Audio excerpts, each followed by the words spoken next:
প্রিয় দর্শক সবাইকে পবিত্র মাহে রমজানের অনেক অনেক শুভেচ্ছা। আমন্ত্রণ জানাচ্ছি আমাদের নিয়মিত আয়োজন বসুন্ধরা এলপি গ্যাস আর রান্নাঘরের আজকের পর্বে। আমি শান্তা জাহান রয়েছি আপনাদের সাথে এবং আমার সাথে আজও মজাদার এবং সহজ রেসিপি নিয়ে রয়েছে রন্ধন শিল্পী শারমিন ইসলাম।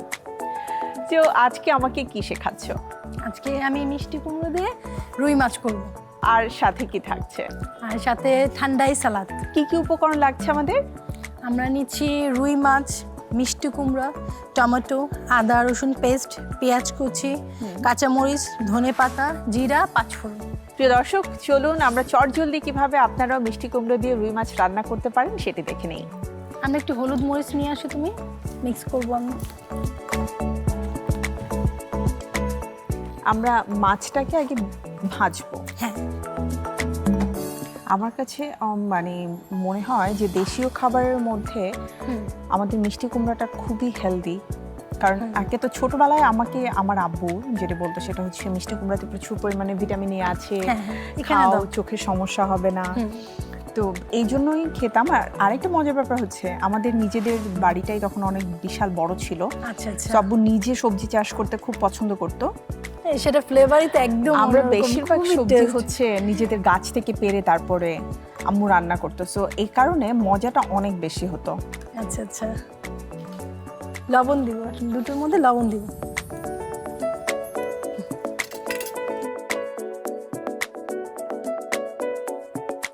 আমাদের শৈশবটা খুব ভালো কেটেছে। আসলে এগুলো মেমোরিজ মনে করলে আসলে ভালোই লাগে।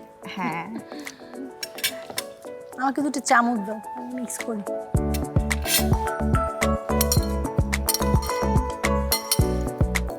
তুমি তেল গরম করতে দিতে থাকো, সরিষা তেল দিও।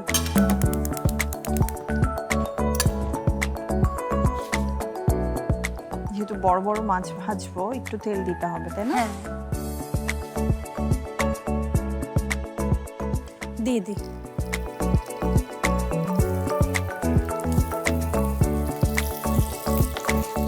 এটা আমরা খুব বেশি ভাজবো না, কিন্তু হালকা ভাজবো।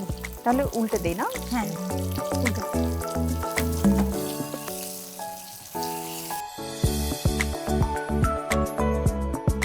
আমরা নামিয়ে দিই। হ্যাঁ,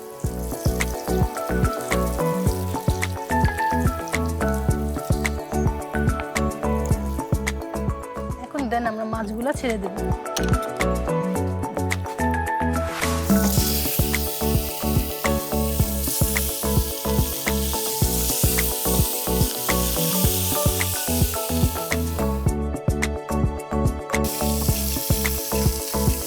উল্টে দেই।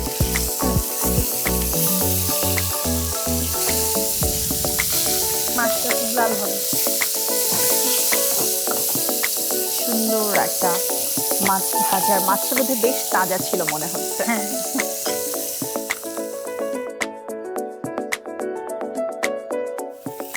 আমরা অফ করে দেবো। হ্যাঁ, করে দেবো। এখন এটার মধ্যে নামিয়ে ফেলবো। তুলে ফেলবো?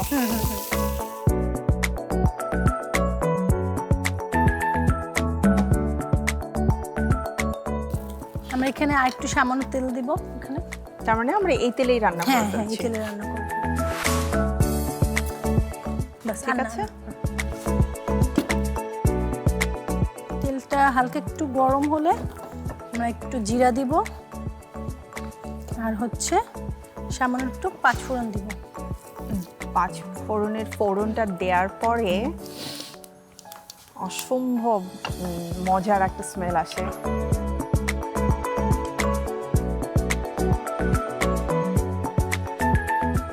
দেড় চামচের মতো পেঁয়াজ দিয়ে দিলাম আমি, ঠিক আছে? এখন আদা রসুন দিয়ে দিলাম। রসুন খুব সামান্য পরিমাণে আদা দিব, খুবই সামান্য পরিমাণে।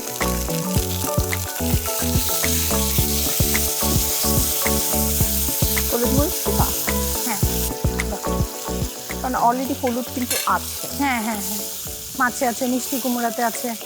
আর হলুদের কালারটা কিন্তু ছেড়ে দেয়। মরিচ? হ্যাঁ, 4 চামচের হাফ চামচ যাবে মরিচ। লবণ দাও সামান্য। এটাকে অ্যাকচুয়ালি বলা যেতে পারে যে 1 পটে রান্না হয়ে গেল। এখন কিছুক্ষণের জন্য আমি ঢেকে রাখবো, 3-4 মিনিটের জন্য ঢেকে রাখবো আমি। তার মানে হচ্ছে মশলাটা সুন্দরভাবে কষিয়ে উপরে তেল আসা পর্যন্ত আমরা অপেক্ষা করব। আমরা একটু খুলে দেখব কি অবস্থা এখন। আমরা মাছগুলো দিয়ে দিব।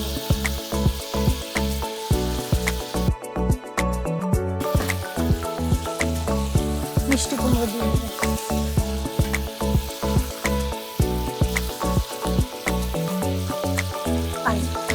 কতখানি দিব? হ্যাঁ দাও, আমি বলতেছি। হ্যাঁ বাস। এখন টমেটো দিয়ে দেবো। টমেটো দিয়ে আলু দিয়ে কিন্তু আমরা সচরাচর সবসময় খাই, তাই না? রুই মাছটা পটল দিয়ে খাওয়া হয় বা অন্য যে কোনো সবজি। হোপফুলি ভালো লাগবে, এই জন্য আমাকে একটু তো সময় অপেক্ষা করতেই হবে। আমরা কিছুক্ষণের জন্য ঢেকে দেই।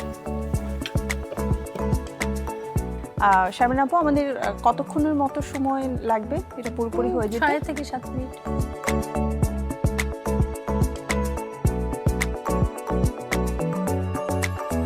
শারমিন আপু, আমাদের 5 মিনিট 6 মিনিট অলরেডি হয়ে গেছে, সো গ্রেভিটা রেডি। প্রিয় দর্শক, তৈরি হয়ে গেছে অলমোস্ট আমাদের আজকের রুই মাছের মিষ্টি কুমড়ো। চলুন দেখে নেই কেমন এসেছে এই খাবারের রং এবং ঘ্রাণ। এখন তো স্বাদের কথা বলতে পারছি না শারমিন আপু। হ্যাঁ, আমি একটু ধনেপাতা কুচি দিব এটা সাথে।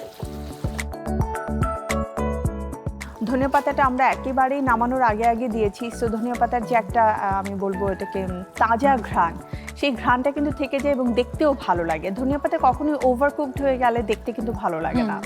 এখন পরিবেশনের জন্য আমরা সার্ভিং প্লেট নিয়ে আসি। এটাতে সার্ভ করব, দেখেই বুঝতে পারছি আমি। নিচে রাখো তুমি। আমি তুলে দিই একটু শারমিন আপু, তোমাকে হেল্প করি। এখন ঝোলটা দিয়ে দাও। তৈরি হয়ে গেল তোমার মিষ্টি কুমড়ো দিয়ে রুই মাছ। থ্যাংক ইউ শারমিন আপু। দেশীয় খাবার কিন্তু ভিন্ন রকম স্বাদে আমি আজ তোমার কাছ থেকে শিখলাম। প্রিয় দর্শক, নিশ্চয়ই আপনারাও দেখে নিয়েছেন কিভাবে রান্না করতে হয় মিষ্টি কুমড়ো দিয়ে রুই মাছ অথবা রুই মাছে মিষ্টি কুমড়ো। আপনাদের জন্য আমাদের উপকরণ এবং প্রস্তুত প্রণালী দেখিয়ে দিচ্ছি আরও একবার।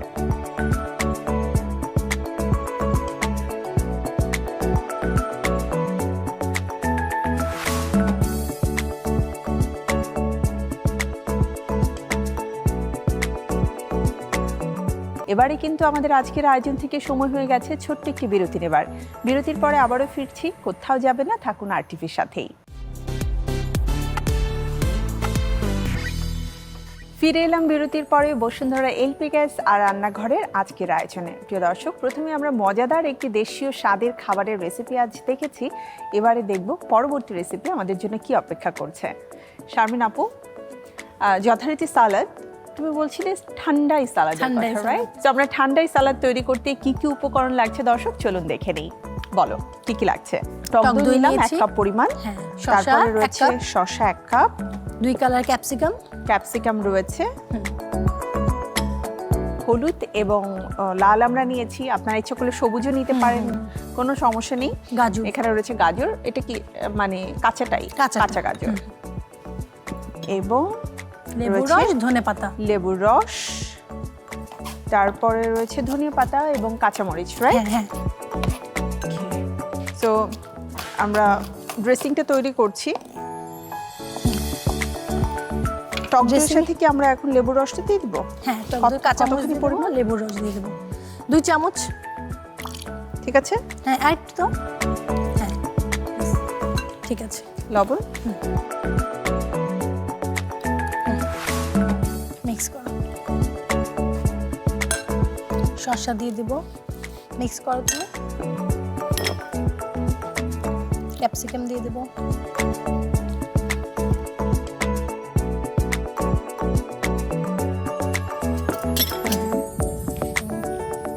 গাজর কুচি দিচ্ছি, এখন মিক্স করো।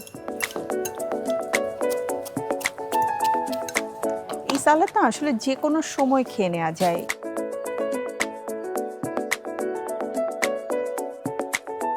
এখন হয়ে গেছে, সার্ভিং করব আমরা। এটার উপরে আমরা সার্ভিং করব। আমরা একটু ধনেপাতা কুচি দিব।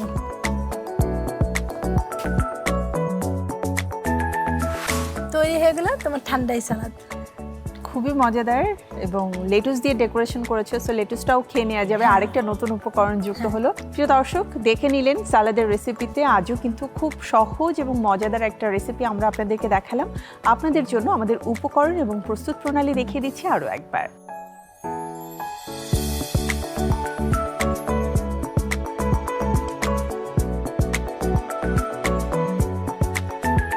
দেখে নিলাম আমাদের ঠান্ডাই সালাদের রেসিপি।